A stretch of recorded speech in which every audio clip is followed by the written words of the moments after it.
memes, these powerful little graphics that convey some really funny messages about what's going around in society. And I'm going to show you some that I thought were funny. And if you didn't think that Biden one was funny, you're probably lying to yourself. I also think that they convey some really powerful messages about, the impact of social distancing, for example. But with all the good ones, there's also some bad ones. And for example, this one about 5G. And also this one right here, which is the focus of this video, because it makes two suggestions that I'll be getting to. One, that hospitals are overcounting the death rate. And two, that somehow hospitals are committing fraud for financial incentive. So they're purposely labeling COVID deaths as COVID, even though purposefully. And it's not accurate. And I'm going to get to that in this video. So I hope you guys enjoy.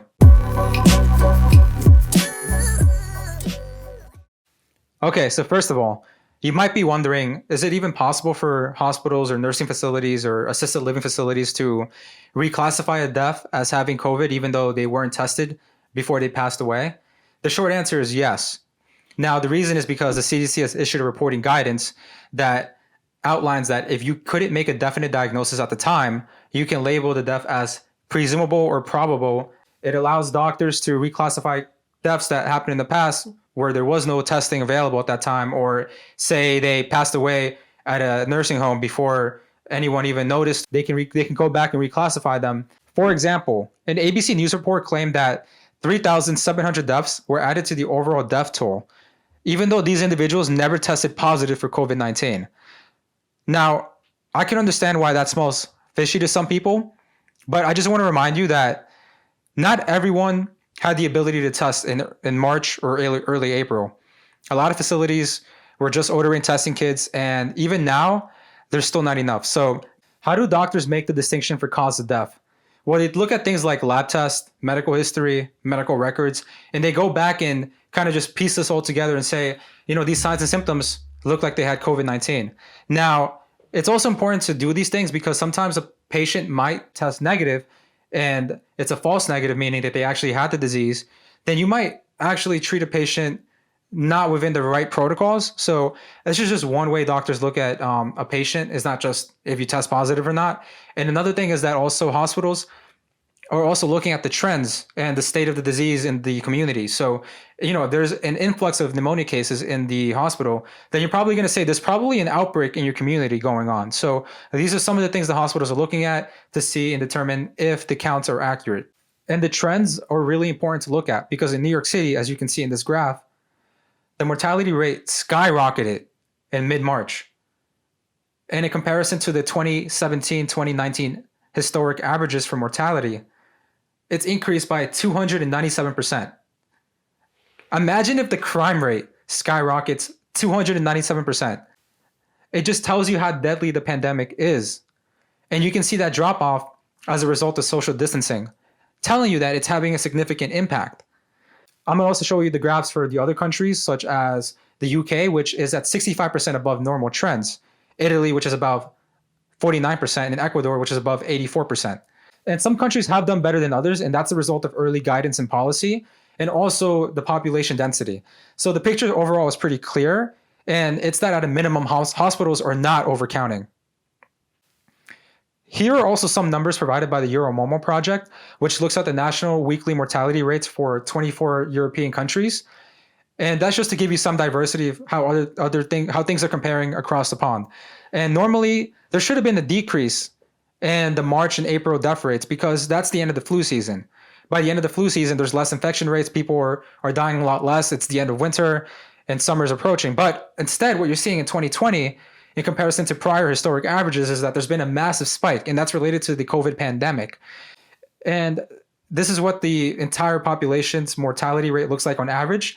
And this graph here is the population mortality rate bracketed off by 3 different age groups. And the only silver lining from this is that the age groups between 0 or birth to 14 are in line with historic averages and actually quite low, which I think is a fantastic thing, which is the only good news I can bring you in terms of these graphs.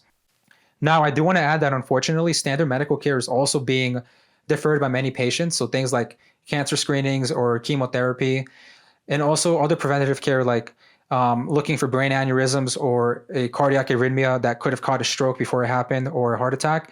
So unfortunately, you're only going to see unintentional consequences of the pandemic significantly increasing the mortality rate.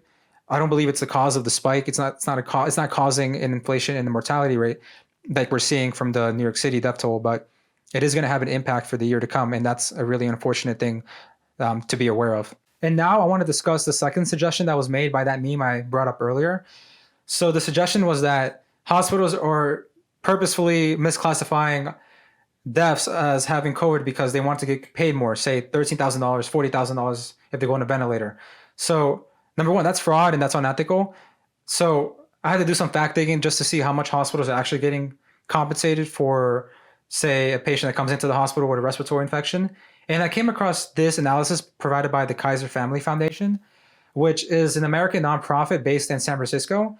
So in the analysis, they go into detail about how much a patient that goes into the hospital when they're treated, how much does Medicare pay for their cost? I just want to let you know that Medicare is a national health insurance program provided by the national government to patients over the age of 65. It started in 1966. So if you're afraid of socialized medicine, this is socialized medicine and it's been working since 1966, and it's been providing care and insurance for people over the age of 65. Before 1966, by the way, I believe 60% of senior citizens were uninsured because it was just way too expensive for them. The Kaiser analysis tells us how much Medicare pays for a patient that comes in with a respiratory infection that also has comorbidities and complications. For example, maybe kidney disease. So when they come in, they get treated. Medicare pays about $13,297. So that's irrespective if you have a flu or if you have a virus, if you have COVID-19, for example. So hospitals are getting paid by Medicare an average of about $13,000. And if they need a ventilator, they get paid about $40,000. And that's if they need it for more than 96 hours. Just to be clear, Medicare is paying this amount in 2017 if you have a respiratory infection, meaning in 2020, Medicare is paying maybe a little bit more, but paying in general about over $13,000 for anyone that has a respiratory infection. So it doesn't matter if you have COVID or not. Hospitals are still getting it paid. So it kind of throws out the whole purpose of reclassifying someone. Now, if anything, there is a small incentive, and that's that the CARES Act did provide a 20% addition in Medicare payments for hospitals. Congress passed the CARES Act March 26th, which allowed things like a stimulus checks to be given to Americans. And on top of that, also $100 billion towards hospitals. Now, under that CARES Act, there was Section 3710, which allowed Medicare to pay an extra 20% towards patients that tested positive for COVID or they're presumable or probable COVID patients. Now, this additional 20% allows hospitals that are treating a patient an extra 20% bonus, but it's not because we just automatically want to give hospitals more money. It's because hospitals right now are struggling because of social distancing guidelines, discouraging people from getting non-elective surgeries. There's a lot of decreased revenues from that, a lot of cancellations, a lot of less injuries, fortunately. So a lot of hospitals are losing a lot of revenue as a result of the pandemic. So that 20% provision was kind of just to give a little boost to hospitals that, are struggling right now.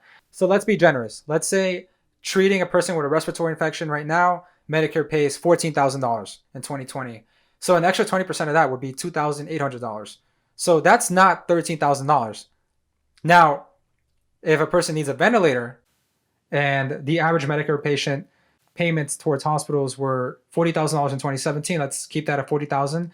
Now the additional bonus, the additional payment would be about $8,000. So $8,000, $40,000, there's no real comparison. So it's really harmful because it makes people think that hospitals are getting massive amounts of money if they need a ventilator. And on top of that, it's really unethical to put a person in a ventilator for a financial incentive. No hospital worth their title no doctor worth their title is ever going to do that. So, and also on top of that, and FYI, that's Medicare. Private health insurance, such as Blue Cross Blue Shield, they pay on average $20,000 if you have a complication and comorbidity for hospital stay if you have a respiratory infection. So that's way more than Medicare to begin with.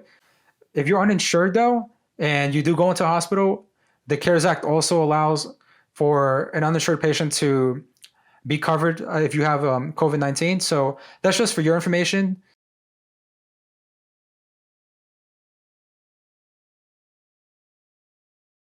And maybe that's a small incentive for hospitals to label uninsured patients as having COVID-19. I don't see that being a widespread issue. And on top of that, they're uninsured. So it's kind of, it makes sense to cover them in a pandemic.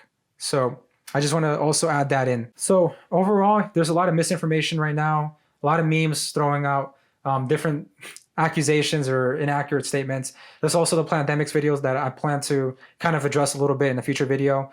But if you like this video and you learned something, please hit that like button and subscribe. I really appreciate that.